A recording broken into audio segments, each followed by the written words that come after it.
Énormément d'actualités au Moyen-Orient ces derniers jours, ces dernières heures. Ce que je vous propose dans cette vidéo, c'est de revenir sur cette frappe qui a eu lieu dans le sud de Beyrouth, au Liban. Frappe qui a amené à la mort du bras droit du Hezbollah, son commandant militaire, Fouad Choker, qui a été désigné en 2017, à l'époque par le vice-président américain, comme un des cerveaux derrière l'attentat au Liban en 1983, qui a amené à la mort de 241 Marines, en a blessé 128 autres. Vous en avez forcément parlé, car en même temps, il y avait eu un autre attentat, celui dit du Drakkar, qui avait coûté la vie à 58 militaires français, ainsi qu'à 6 Libanais. Et donc ce que je vous propose dans cette vidéo, c'est de comprendre un petit peu mieux ce qui se passe du côté du plateau du Golan et pourquoi cette frappe est très importante pour les Israéliens, pour les Américains, mais également, d'une certaine manière,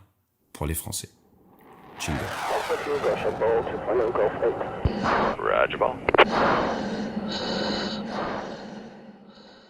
Pour bien comprendre pourquoi Fouad Choker a été ciblé en cette fin juillet, il faut prendre un petit peu de recul, bien au-delà de l'attaque de samedi dernier qui a coûté la vie à 12 personnes sur le plateau du Golan. Déjà, le premier point à comprendre, c'est qu'est-ce que le plateau du Golan? Vous êtes en altitude, à plus de 1000 mètres. La ville principale est celle qui a été ciblée par l'attaque à la roquette il y a quelques jours. C'est Majdad Saïns. Vous êtes à 1130 mètres pour être précis. Il y a 11 500 habitants. Et à l'heure actuelle, dans le plateau du Golan, vous avez environ 32 000 Israéliens et 23 000 Druzes. Les enfants tués sont des Druzes. Mais le plateau du Golan n'a pas toujours été israélien. Il a même, à une époque, était français. Alors déjà, pourquoi est-ce qu'il est important ce plateau? Il est stratégique. Vous êtes en hauteur, ça vous permet de surplomber la Galilée, ça vous permet de surplomber le lac de Tibériade. Les ressources d'eau sont très importantes en stratégie et en géopolitique, mais également ça vous permet de commander la route qui va vers Damas. Si on remonte un petit peu à une centaine d'années, en 1916, lors de la Première Guerre mondiale, vous aviez une réunion secrète qui s'est tenue, les accords Sykes-Picot, où derrière, les Français et les Britanniques se sont répartis le Moyen-Orient en 5 zones. La France a récupéré le Liban et la Syrie, et c'est pour ça que dans les années 1920, la France a récupéré la responsabilité de cette zone, et derrière, vous avez les accords de Paulet-Newcombe en 1923, qui ont fini, d'arrêter un petit peu les frontières dans cette région du monde. La France se retire, la Syrie devient souveraine en 1946, le plateau du Golan devient donc Syriens. À la veille de la guerre des 6 jours, en 1967, ce sont 130 000 Syriens qui y habitent, avec 30 000 militaires syriens. Les Israéliens lancent la guerre de 6 jours, vont conquérir 70% du plateau du Golan. Alors avant, il y a eu des tensions et des guerres avec les Syriens, mais on va pas vous refaire tout l'historique aujourd'hui. Et 2 mois plus tard, la population syrienne du plateau de Golan est passée de 130 000 à 6 396 habitants. Les Syriens vont rattaquer dans la région, ce sera la guerre du Kippour en 1973, et en espace de 2 jours, ils vont récupérer 60% du plateau du Golan, mais derrière, les Israéliens vont se restructurer, vont contre-attaquer et finiront même à portée de canon de Damas. Un accord de cessez-le-feu est trouvé, les Israéliens se retirent, les Nations Unies arrivent avec une force d'interposition, la force des Nations Unies chargée d'observer le désengagement, et depuis 1974, les Nations Unies sont présentes dans la zone pour vérifier l'application du cessez-le-feu entre Israël et la Syrie. Et là, si vous voulez regarder un petit peu les textes ou ce qu'en pense le Conseil de sécurité des Nations Unies, ça devient intéressant. Pourquoi ? Parce que fin 1981, Israël décide d'annexer ce plateau du Golan en territoire israélien.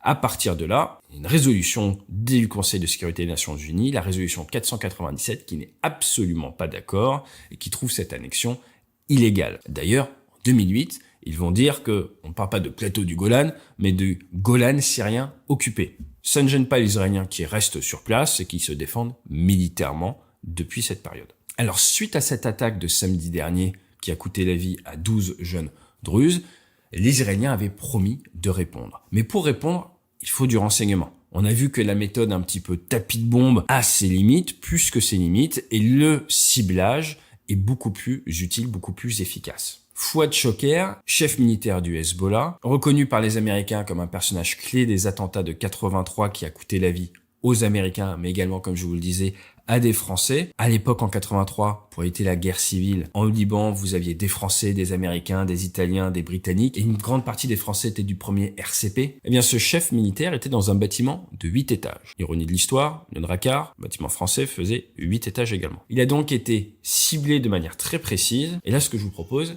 c'est d'essayer de comprendre un petit peu comment ce genre de frappe se déroule. Pour commencer, il vous faut en un le renseignement. Soit avoir des informateurs sur place, de renseignement humain, soit avoir du renseignement grâce au téléphone, grâce à d'autres capteurs qui vont vous permettre de localiser avec précision votre cible. Ensuite, il ne faut pas la lâcher. Et c'est tout l'art du TST, du Time Sensitive Targeting. Pour pouvoir avoir un temps entre la détection de la cible et la frappe le plus court possible, il faut soit l'avoir un petit peu anticipé, avoir des avions en l'air prêts à frapper, ou des drones, soit avoir des avions en alerte à quelques kilomètres de là qui vont pouvoir rapidement venir. Là, vous avez un petit souci. Comment ne pas éveiller les soupçons de la cible que vous voulez frapper? En ville, il y a plus de bruit que dans le désert. Si vous voulez aller chercher quelqu'un dans le désert, il faut faire très attention à garder vos avions ou vos drones à distance pour ne pas être repéré par le bruit de votre vecteur. Par contre, en ville, c'est un petit peu plus facile, mais ce que font les Israéliens depuis plusieurs jours maintenant, et même depuis plusieurs mois, c'est régulièrement envoyer des avions de chasse au-dessus de Beyrouth, dans la région de Beyrouth, au-dessus du Liban, dont certains passent le mur du son. Pourquoi? Pour habituer les gens à ce bruit, de manière à baisser le niveau de vigilance des cibles qui seraient frappées. Vous n'avez aucun avantage à passer le mur du son à basse altitude au-dessus d'une ville, si ce n'est pour de la guerre psychologique, pour habituer les gens à une certaine présence, à une certaine norme, le fameux déplacement de la norme, dont je parle beaucoup dans la culture de sécurité. Donc vous avez du renseignement, vous avez une chaîne qui va vous permettre d'intervenir rapidement. Là maintenant, il faut cibler le bâtiment. Comment faire? C'est pas évident, ce sont des bâtiments très hauts, très entassés. Il y a des risques pour ce qu'on appelle des CDE, Collateral Damage Estimate. Il va falloir regarder si vos règles d'engagement national décidées par le politique vous autorisent à frapper en ville ou pas. Et comment faire pour réduire la portée létale de votre armement, pour réduire les risques pour des populations autour qui n'ont rien demandé. Me dites pas que c'est pas dans la culture de l'armée israélienne, c'est quand même dans la culture. Et c'est dans la culture de tout opérateur d'essayer de concentrer son effet militaire, ne serait-ce que pour le rendre plus efficace pour atteindre l'état final recherché. Et là, vous avez le réglage du retard à l'armement. Exactement comme sur ces images de Pearl Harbor, vous voyez cette bombe qui vient rentrer et pénétrer à l'intérieur du bateau, ne pas exploser de suite car il y a un retard à l'armement. Si vous n'avez pas de retard à l'armement, dès qu'il y a contact avec le toit, il y a explosion, ça va envoyer des morceaux partout, en l'air. C'est pas bon pour des gens en terrasse dans le coin, mais ça ne va pas vous permettre de cibler quelqu'un au 2e, 3e, 4e, 5e, 6e, 7e étage. Il va donc falloir mettre un retard à l'armement pour que votre bombe rentre à l'intérieur du bâtiment avant d'exploser avec le bon retard. C'est valable également pour les missiles. C'est en dizaines de millisecondes. Je vous donnerai pas les chiffres exacts, mais ça se règle. Donc en vol, soit vous partez avec un panachage de retard sur votre armement, soit votre aéronef vous permet de faire les réglages en temps réel, ce qui vous permet de cibler fonction de l'étage que vous voulez taper. Ensuite, il faut guider l'armement. Comment est-ce qu'on peut guider l'armement?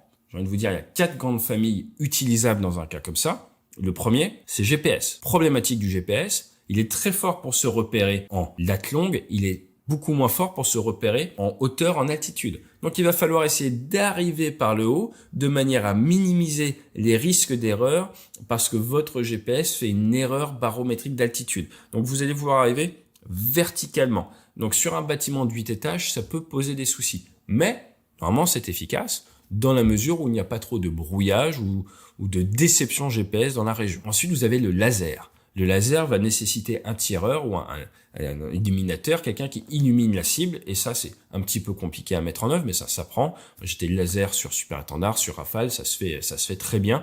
Mais il va falloir faire attention à bien manœuvrer votre laser pour que votre bombe, votre armement voit en permanence la tâche laser. Après, vous avez de l'électro-optique. Par exemple, vous avez une photo en préparation de mission, vous savez à quoi ressemble le bâtiment.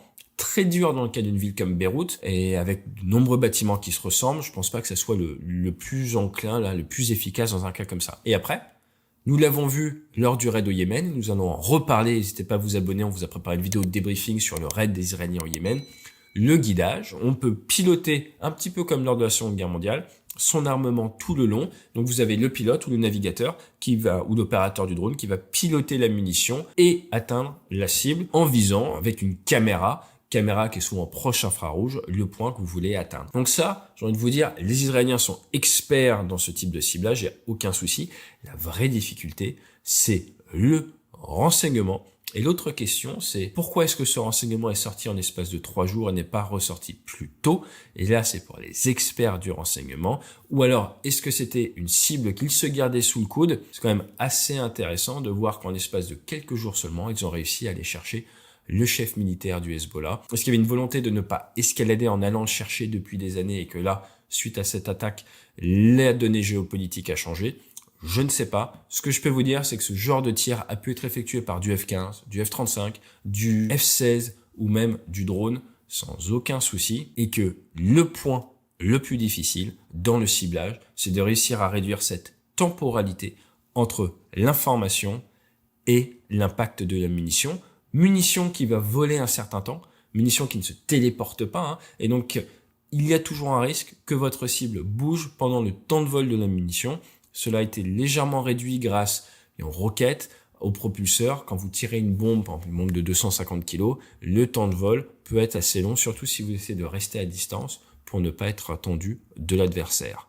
Maintenant, j'espère que vous comprenez un petit peu mieux cette histoire du plateau de Golan, son importance stratégique, l'eau, ce qui s'est passé ces dernières années, les tensions, le Hezbollah, ce bras droit qui a apparemment sa part, d'après les Américains, de responsabilité dans les attentats qui nous ont touchés directement en tant que Français, mais qui ont touché également les Américains en 1983. Il y a eu également dans la nuit des frappes en Iran.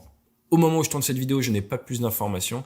Si c'est un sujet qui vous intéresse, il y a effectivement eu armes aériennes pour aller impacter l'Iran, pour toucher le responsable du Hamas, eh bien, n'hésitez pas à me dire dans les commentaires si ça vous intéresse et on va essayer de couvrir tout ça dans les prochains jours. D'ici là, je vous dis fly safe et moi je fonce regarder le triathlon. Vous avez peut-être remarqué également mon sabre d'officier qui nous vient de chez sabremilitaire.fr qui a été gravé. C'est une petite merveille. Ils m'ont gravé mon grade dessus et 2 petits rafales.